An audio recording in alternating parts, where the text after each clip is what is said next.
انسي بقى انك تشتري كبدة تاني من الشارع، ويلا بينا نعملها في البيت بأقل وقت وأسرع طريقة.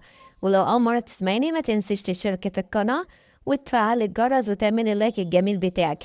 هنجيب نص كيلو كبدة شرايح، بصلتين شرايح، 5 فصوص توم مفروم، وكوباية ردة ناعمة، و3 معالق كبيرة دي. وهقولك البصل هنعمل بيه ايه. معلقة صغيرة شطة لو حبيت بتحب الشطة، معلقة صغيرة كمون، نص معلقة صغيرة فلفل أسود، ملح حسب الرغبة بتاعتك، وعصير ليمونة كبيرة، معلقتين بقدونس مفروم، وزيت للقلي يكون زيت نضيف وجميل.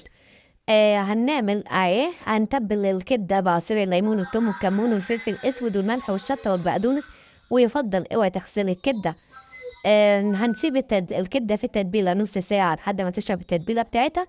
بعد كده هنخلط الردة مع الدقيق ونغلف الكبدة كلها بالكامل، وهنقليها في الزيت لحد ما تاخد اللون الذهبي المقرمش بتاعنا، وترص في الطبق التقديم وتزين بشرايح البصل والبقدونس.